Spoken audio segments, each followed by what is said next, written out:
Joining me now is NBC News intelligence reporter Dan Luce. So, Dan, we heard the secretary there say that the shooter was not properly vetted. We do know that he was part of a CIA-backed force in Afghanistan. What kind of vetting would he have received just to be part of that group? So, Ryan, this would have been the most vetted group of Afghans that came to the United States. This was not an unknown person who somehow sneaked onto an airplane, right? This was an elite force that the U.S. relied heavily on. They were trained by the U.S., armed by the CIA. It was secret. It was not a force that was acknowledged publicly until very recently. They were called the Zero Units. So they would go out in these very dangerous night raids and try to hunt down Taliban commanders. So he was on a list in that force, and they got on an airplane. The CIA made sure they got their people out. So it's really misleading to say that he would have been some unknown quantity. And how many Afghans were part of these strike groups, and how many came to the U.S. in the wake of that withdrawal in 2021? So out of that big pool of tens of thousands of Afghans that came, refugees, more than 70,000, the Zero Units were about 10,000 people, 10,000 soldiers who had been in intense combat.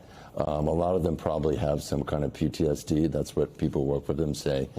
So that's about the number we're dealing with. And then a certain pool of them were struggling. They didn't have papers to work. They were in legal limbo, and they were really struggling. And I would imagine they would have been among the most vulnerable had they stayed in country, right? They would be absolutely on a death list, blacklist for the Taliban, absolutely. Yeah, so Noam also said that she believed that the shooter was radicalized here in the United States.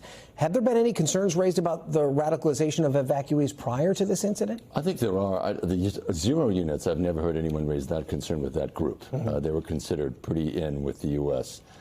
There was an incident earlier this year where an Afghan refugee pleaded guilty to terrorism-related charges, trying to plot an election day attack. So yes, there are concerns that some may be radicalized, but this individual, we don't know. We don't know if it was simply just a mental breakdown. Yeah, and what are advocates for Afghans who worked alongside American troops saying now in the wake of this shooting? I mean, there's got to be so many other Afghans that are here in this country that are very scared right now. That's right. They're scared. They're horrified. They think what happened is absolutely horrible and horrendous. They think this person should be, whoever did it, should be prosecuted to the maximum.